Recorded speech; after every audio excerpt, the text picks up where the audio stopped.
ഞാൻ doctor Tanveer, consultant paediatrician HNC hospital Irikkur. ഇന്ന് നമ്മളിവിടെ സംസാരിക്കാൻ പോകുന്നത് മുലയൂട്ടലും അതിൻ്റെ ഇമ്പോർട്ടൻസിനെ പറ്റിയാണ്. അതായത് നമ്മളൊരു കുട്ടി ജനിച്ചു കഴിഞ്ഞാൽ നമുക്കെല്ലാവർക്കും അറിയാം, ഒരു കുട്ടി ജനിക്കുന്ന പറയുന്നത് തന്നെ ഒരു കുടുംബത്തിൽ അത്രയും സന്തോഷമുള്ള ഒരു കാര്യമാണ്. ഒരു കുട്ടി ജനിച്ചു കഴിഞ്ഞാൽ അതിപ്പോൾ സിസേറിയൻ ആയാലും അല്ലെങ്കിൽ നോർമൽ ഡെലിവറി ആയാലും നമ്മൾ അതിൻ്റെ മുലയൂട്ടൽ എന്ന് പറയുന്നത് ആദ്യത്തെ 1 മണിക്കൂറിനുള്ളിൽ തന്നെ സ്റ്റാർട്ട് ചെയ്യുന്നതാണ് ഏറ്റവും ഉത്തമം എന്ന് പറയുന്നത്. അങ്ങനെ സ്റ്റാർട്ട് ചെയ്യുന്നത് കൊണ്ട് എന്താ ബെനിഫിറ്റ് എന്ന് പറഞ്ഞാൽ അത് കുട്ടിക്കായാലും അമ്മയ്ക്കായാലും ഒരുപോലെ ബെനിഫിറ്റ് ഉള്ളൊരു കാര്യമാണ്. ഒരു കുട്ടിയും ആ കുട്ടിയുടെ ഒരു അമ്മയും തമ്മിൽ ഒരു ബോണ്ടിങ് സൃഷ്ടിക്കാൻ വേണ്ടിയിട്ട് വളരെ ഇമ്പോർട്ടൻ്റ് ആണ് ഈ ആദ്യത്തെ മണിക്കൂറിലുള്ള ബ്രസ്റ്റ് ഫീഡിങ് എന്ന് പറയുന്നത്. അതുപോലെ തന്നെ ഈ തുടങ്ങിയ ബ്രസ്റ്റ് ഫീഡിങ് അത് പിന്നീട് അങ്ങോട്ട് തുടരാൻ വേണ്ടിയും ഈ ആദ്യത്തെ ബ്രസ്റ്റ് ഫീഡിങ് വളരെയധികം സഹായിക്കുന്നതാണ്.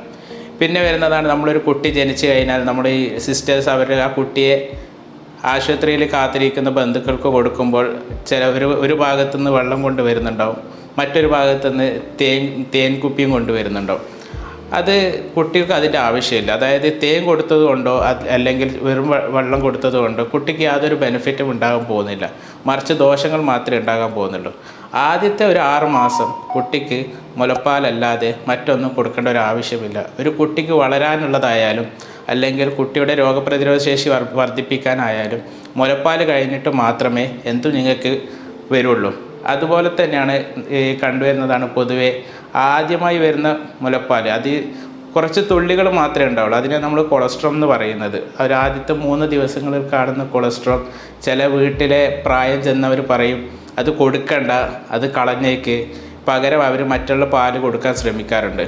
ഒരിക്കലും അത് ചെയ്യാൻ പാടില്ല. കാരണം ഈ കൊളസ്ട്രോൾ എന്ന് പറയുന്നത് അമൃതം പോലെ അത്രയും അമൂല്യമായിട്ടുള്ള ഒരു സാധനമാണ് ഈ കൊളസ്ട്രോൾ. അതുവഴി കുട്ടിക്ക് ആദ്യത്തെ ദിവസങ്ങളിൽ ജീവിക്കാനുള്ള പ്രോട്ടീൻ ആയാലും കാർബോഹൈഡ്രേറ്റ് ആയാലും കൊളസ്ട്രോൾ ആയാലും വിറ്റാമിൻസ് ആയാലും മിനറൽസ് ആയാലും എന്തിനു പറയുന്നു രോഗപ്രതിരോധ ശേഷി കൂട്ടാനുള്ള എല്ലാ ആൻറ്റിബോഡീസും അതുവഴിയാണ് കിട്ടുന്നത്. അതുകൊണ്ട് തന്നെ അതൊരിക്കലും കളയാൻ പാടില്ലാത്തതാണ്. പിന്നെ കൂടുതൽ വരുന്ന കുട്ടികൾ, അതായത് ഒരു കുട്ടി ജനിച്ച ആ കുട്ടിയുടെ ന്യൂ പാരൻസ് അവരെപ്പോഴും ചോദിക്കുന്നതാണ് എൻ്റെ കുട്ടിക്ക് ഈ പാല് തികയുന്നുണ്ടോ എന്ന് എങ്ങനെയാണ് ഞാൻ മനസ്സിലാക്കുന്നത്. ഞങ്ങൾ കുറച്ച് കാര്യം മാത്രം ശ്രദ്ധിച്ചാൽ മതി. അതായത് ഒരു കുട്ടി പാല് കുടിച്ച് കഴിഞ്ഞാൽ ആ പാല് കുട്ടിക്ക് തികഞ്ഞിട്ടുണ്ടെങ്കിൽ ആ കുട്ടി ഒരു 2-3 മണിക്കൂർ തുടർച്ചയായി ഉറങ്ങുന്നതായിരിക്കും. അതുപോലെ തന്നെയാണ് മൂത്രമൊഴിക്കുന്നത്. ഒരു ദിവസം മിനിമം 5-6 തവണ മൂത്രമൊഴിക്കുക, അല്ലെങ്കിൽ 1-2 വട്ടം അപ്പിടുക എന്ന് പറയുന്നത്. അതൊക്കെ ചെയ്യുന്നുണ്ടെങ്കിൽ കുട്ടിക്ക് കിട്ടുന്ന മുലപ്പാൽ അത് മതിയാകുന്നതാണ്.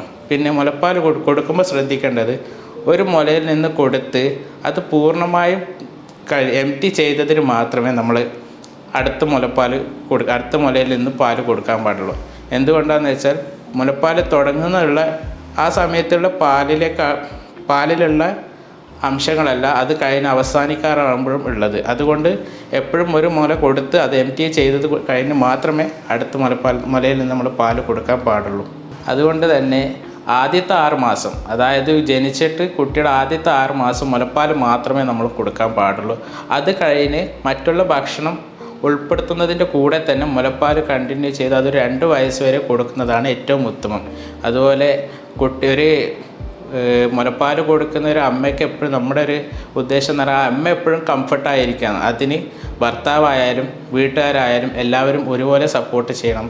അതാണ് ഏറ്റവും നല്ലൊരു കുടുംബത്തിന്, ഒരു നല്ലൊരു കുട്ടിക്ക് വേണ്ടിയിട്ടുള്ള നമുക്ക് ചെയ്യാവുന്നൊരു കാര്യം.